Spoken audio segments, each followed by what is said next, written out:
Testing, testing, mic check, 1, 2, 3. Awesome.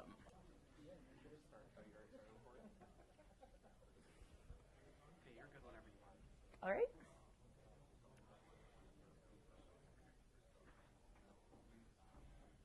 Good morning, everybody. My name is Nicole Newlist, Rogue Clown, Hey Blue. I answer to just about anything, seriously.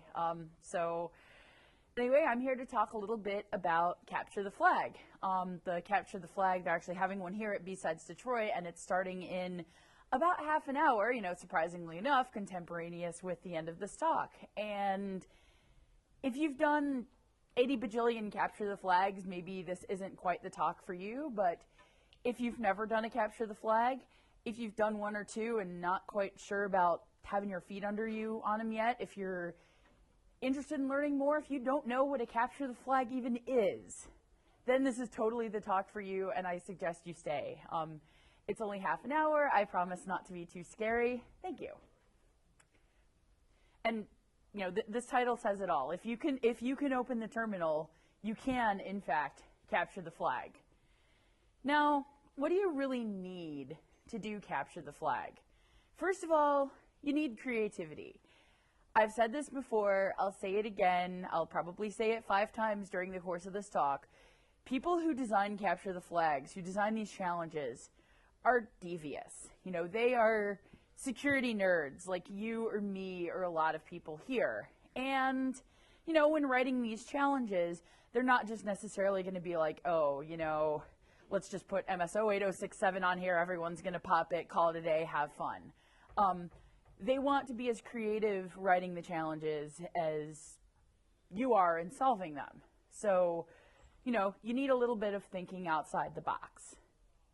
You need to be curious. I mean, you're going to do a CTF, and, no matter what kinds of problems there are, which is a topic I will get into in a bit, it's probably going to have some stuff that you don't know, or it's probably going to have some concepts that maybe you've seen before, but they're being applied in a way that you haven't seen, or they're being combined with other concepts that you may not know as well. Again, capture the flag is often not so much a question of real-world vulnerabilities that you'll see, day to day in your job, as it is a puzzle game a lot of the times. And persistence. I don't know how many capture the flag problems that I've just looked at. I don't know how to solve it. I try. I go back to it. I don't know how to solve it. And when I started doing capture the flag, I would get frustrated really easily. And even now that I've been doing capture the flags for a couple of years, is it that I get frustrated? Sure, I get frustrated all the time. And I think anyone who does capture the flag is inevitably going to get frustrated. But it's a question of what are you going to do with it? Are you just going to, set it aside, screw it, I'm not doing this capture the flag anymore, I haven't solved anything? No, because that's no fun, and you're really not going to learn a whole lot if you give up after 5 minutes on a problem that you don't know. But if you keep whacking your head against it and trying to solve the problem, then maybe you'll solve it, and even if you don't solve it, you're probably going to learn a lot during the course of the research that you do. Now, one thing I've heard so many times when I've talked to people about capture the flag, and one thing that I'm sure I said plenty of times when I was thinking about starting doing them, years ago, I'm not good enough for capture the flag. Capture the flag is for those people who, elite hackers, blah, blah, blah. No, that's not required at all. The first capture the flag I ever did was back in 2009. They don't do it quite in that same form anymore, but ShmooCon used to have a contest called Hack or Halo. And it's exactly what it sounds like. There was a hacking competition that lasted maybe 2 or 3 hours, so it was a pretty short CTF. And a Halo competition, and you got points for hacking and you got points for playing Halo. And at that point, I wasn't working in InfoSec. I wasn't working in IT. In fact, I was a lawyer at Douchebag and Douchebag LLP. Not doing tech anything. But I was playing around with computers in my spare time and starting to realize that I liked that a lot more than I liked slinging law books around. And I decided, hey, the CTF is only a couple of hours, why not? And so, I gave it a shot. And I was so embarrassed about my lack of skill that I didn't look for teammates.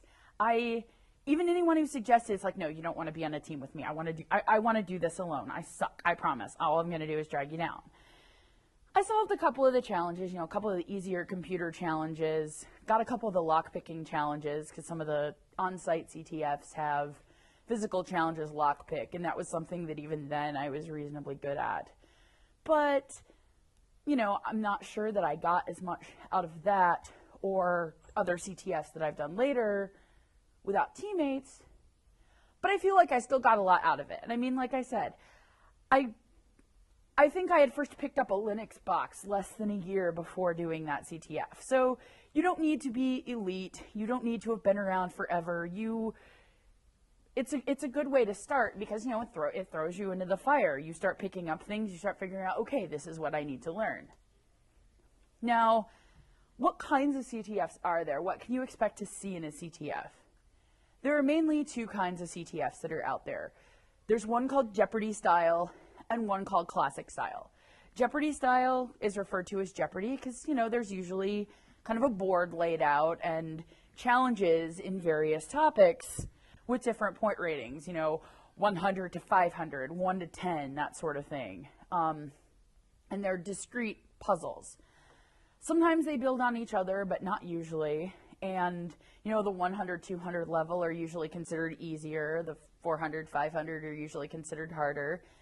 Sometimes it varies. Sometimes it depends on what you know. There have been CTFs where the 100 level problem was killing me, but maybe I got the 200 or 300 straight out because it just so happened to mesh with how I thought. If one problem is driving you crazy, the nice thing about the Jeopardy style is you can, hop to another and go back to it because there's a lot of different stuff, different ideas that you're going to see, different problems to do. The classic style is real-time attack and defense. You have a machine up on a local area network or VPN, and not only do you have to, defend that machine, find what's wrong with it, patch it, keep those services up, but then you also have to go out and, hack on the other team's machines. I've done a lot more Jeopardy-style CTFs than I've done classic-style CTFs. In fact, the first classic-style CTF I did was the RUCTF-E, which is, there's a group in Russia that does CTFs for mainly Russian universities, and that's what the RUCTF is. RUCTF-E is the extended version of that. Basically, anyone in the world can get together a team, and as long as you can get together and get on that VPN and play the game, it's a lot of fun. It usually falls around Thanksgiving. I actually was here in the Detroit area and did it with the MySec team last year. It was a lot of fun. I mean, we were split into different parts of the team. We had people who focused on defense. We had people who focused on writing attacks, writing patches, on, operations. It was a real undertaking, and it was neat to see just how different it is to organize a team for Jeopardy versus organizing a classic style team. Like Jeopardy can be a lot more ad hoc, okay, who's online, who wants to do the reverse engineering problem, who wants to work on web app problems, etc. Whereas, the classic style, you've really got to have your stuff together because you need people patching services, you need people, attacking services and capturing flags, because usually the score is based on some combination of that. And now that kind of goes into what sorts of problems you can expect to see on the CTF. Basically, if there's any sort of skill, discipline, study that relates to security, you're probably going to see it somewhere on a CTF. You're not going to necessarily see everything on every single CTF, but crypto, exploit writing, forensics, programming, reversing, trivia, web applications. It's not even a complete list, but these are kind of the things that I feel like I see the most when I'm doing CTFs or practicing CTF style problems. But it's literally anything, which is nice because if you feel like honing a skill that you already have, you'll find something in a CTF to do that. If you feel like learning a skill, like crypto, for example, I really need to get better at crypto. Like I can recognize a base 64, I can recognize an MD5, but that's really about it. I definitely can't go deep in depth and tell you, how RSA works, for example. And, you know, there are problems that require you to be able to know all of the math behind it. And through CTFs, I've realized, okay, this is something that I need to get better at. Now, what kinds of tools are you going to use? First of all, operating system environments. It's really nice to have, you know, I've got a Linux environment as well as a couple of Windows environments that I use for hacking on CTFs. You know, I've got a backtrack box. I really need to update it to Kaylee one of these days, but I haven't quite done it yet because I don't know, I've made so many customizations to that old backtrack 5 R3 box that it's going to be so sad to let it go. And then I have Windows, because even though I don't really prefer to hack in Windows, I mean, if you've got a .NET reversing problem, it's going to be a lot easier to toss it in a decompiler on a Windows box that can deal with it natively than to mess around with it in a Linux box. And a lot of times time is of the essence. You know, that example of the ShmooCon CTF that only lasted 2 or 3 hours is a little extreme, but most CTFs tend to last 2 or 3 days. Scripting languages. It's really helpful to know how to code at least a little bit. You don't have to be the best programmer on the face of the earth. My goodness, I'm not. But, you know, if there's something that you see and it's like, oh, you know, I can script my way out of a jam. Like, it doesn't matter what it is. Like, learn Python, learn Perl, learn Ruby, learn Bash, learn PowerShell. Like, it doesn't matter what. It just matters that, you know, you need to be able to script at least a little bit, you know, enough to possibly talk to a network socket, enough to, you know, automate going through. Like, there was one crypto problem I remember doing where I was just basically like, I knew it was going to be one of like 1,000 or 10,000 things, and by God, I wasn't doing that by hand. So it's really helpful, and, you know, it definitely gets you better because it gives you more situations for applying your scripting skills. And then, you know, security utilities, just basic command line utilities, intercepting proxies, the stuff that you would use day to day in like manual security testing. You know, you may see that in a CTF.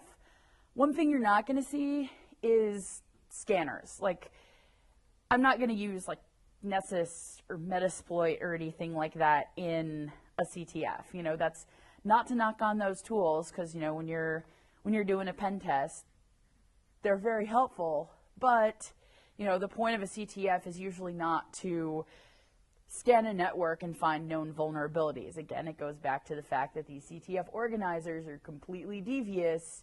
They're writing these weirdo challenges, and, you know, there's not going to be an existing Metasploit module for, you know, reverse engineering 400 for the CTF. Now, remember what I said earlier about the fact that in my first CTF, I was so nervous that I was such a noob that I wouldn't get together with a team? That was ridiculous, and that's in fact the stupidest thing I've ever done when it comes to a CTF. Like, don't be me. Don't be that guy. Get together with a team. It doesn't matter if it's some of your coworkers, some of your friends, you know, some people that you hang out with on IRC. I finally ended up getting together. I started doing CTFs with MySec sometime last year, and it's made a world of difference. It's made me a better CTF player, not only because I've picked up new skills in continuing to do CTFs, and I'm more motivated to do more CTFs because I have friends to do it with, but when you're trying to solve a problem, you'll go down this rabbit hole, and sometimes that's the right way to solve it, and sometimes it's not really going to get you anywhere. And it's nice to step back and just be able to talk to somebody and say, hey, you know, this is what I've done on this so far. It doesn't seem to be getting me anywhere. Do you have any other ideas? And, you know, the vast majority of flags that I've captured, it's been in significant part because of bouncing ideas off of other people. It's nice to have a group of people with different outlooks to craft a creative way to solve these problems. So yeah, I wanted to thank all of you in MySec for being awesome and for being fun to capture the flag with, and Seriously, if you're nervous to join a team, don't. If you know somebody who CTFs, talk to them. If you don't know anyone who CTFs, ask around, ask Twitter, ask IRC, or ask your friends who don't CTF but may like to program or play around with security, because it'll be fun. Now, kind of feeding into that, the whole thinking outside the box, thinking around the problems, you do go down these rabbit holes. And I've gotten frustrated sometimes, and I've written, potential solutions and just not taken any notes about them, and sometimes deleted them. And that's a really bad thing to do. It's happened that, there was a CTF I was working on. It was the Ghost in the Shellcode teaser. And I think it was the crypto problem, I believe. And early that morning, I was, trying to think of, okay, what to do. They seem to be suggesting like cryptographic hashes and poems, and I don't know what in the world they're talking about, but maybe there's some cryptographic hash in a poem or described by a poem or something. But I thought that was completely stupid, and I didn't write that down, and I forgot about it, and I went down some other rabbit hole for some other problem.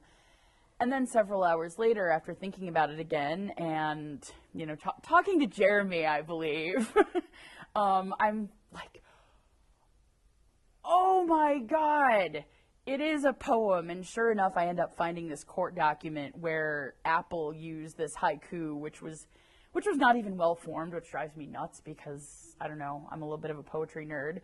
But, there was in fact a poem being used as a key.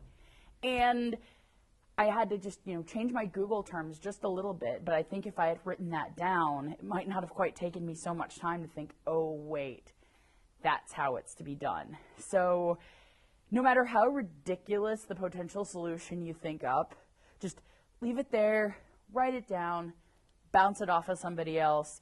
It's a lot better than just discarding it offhand and not talking to anybody about it. Now, write-ups. Write-ups are a topic near and dear to my heart because, a lot of times you won't solve all the problems. Sometimes you'll play a CTF, and even though you're with a team, none of you will solve any of the problems. And it's okay. It's not, it's not like it's the end of the world if you don't capture any flags that weekend, but, you're going to wonder how were they solved. And, write-ups are great. A lot of teams will, teams or just individuals will post stuff on their blog. We'll link it off of CTF Time. We'll link it off of Forgotten Sex Wiki. And, read them, enjoy them, work through them, because you're not really going to internalize it if you're just reading it. That was a mistake I made at first. I read these write-ups without actually trying to work through them, and it just didn't stick. And, in addition to reading them and working through them, if you've worked on a CTF and you've solved a problem, please make a write-up. Like, use your notes that you take during the CTF. It doesn't have to be long. It doesn't have to take you forever, but post it in a blog, post it in a wiki, post it somewhere. Even if some other people have written write-ups, you may have solved it differently than another team. I mean, I've seen problems and 4 or 5 different teams will have solved it 4 or 5 different ways. And people who are reading have so much to learn from seeing the different ways people solve it. So if you're going to compete in CTFs, writing up problems is a great way to contribute back to the CTF community and back to the hacker community. Why do I have 2 copies of that slide? That's a little silly. So now you're asking yourself, okay, there's all this stuff I can learn. It's a lot of fun to play with a team. How do I get involved? How do I actually start doing capture the flag competitions? First of all, ctftime.org is great because it has a schedule of upcoming CTF competitions. And, some of them are at conferences, but a lot of them are online. And, if you're like me, I don't play a lot of CTFs at cons. I like running around, I like being social, I like talking to people that I only see at cons, and that's a lot of what I get out of coming to events. I'm not really one to, sit over my computer and play a CTF all weekend when there are all these people who I never see. But, if I'm at home that weekend, then yeah, it's a great time to be sitting over my computer and talking to everybody on IRC and let's solve these problems and let's capture these flags. Fortunately, a lot of CTFs nowadays are remotely accessible, so it's really easy to do that. And a lot of these are listed on ctftime.org. CTF Time is also a great source for write-ups. Another site that I really like is the Forgotten Sec CTF Wiki, and that has a selection of write-ups. It has a list of conferences and other events that frequently put on CTFs, so you can look to see if there's one coming up.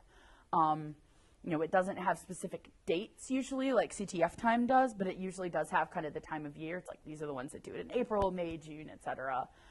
Another really nice thing that Forgotten Sec has is a lot of links to practice problems and practice virtual machines.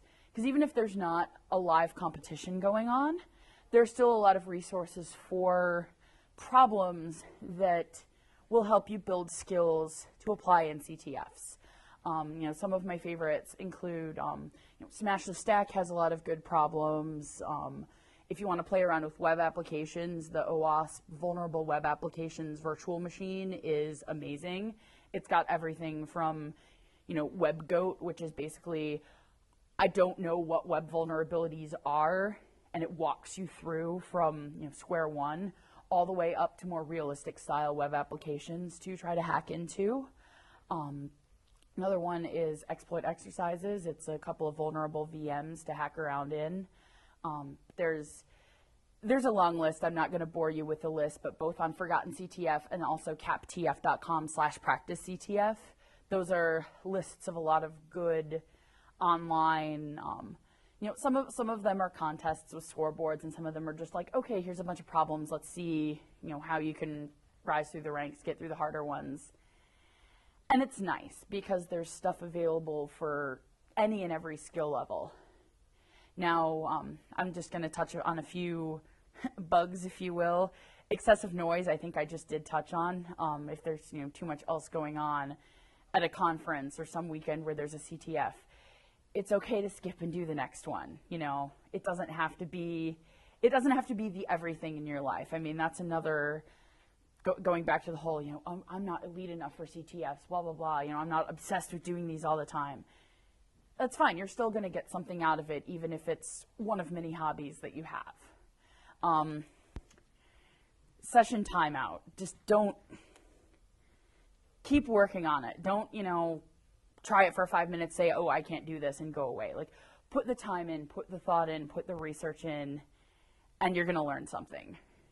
And tunnel vision, that's one of the big problems that I have. Like, I'll have this one idea of how to solve the problem, and it gets to be so hard to break out of that one box. And I know it's hard. I can't just say don't do that because, easier said than done, right?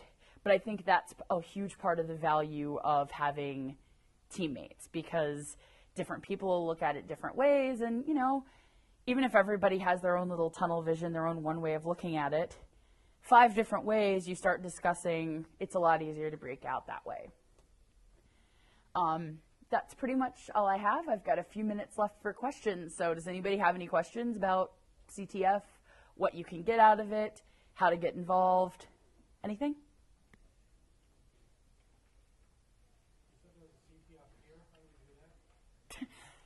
Thanks for asking.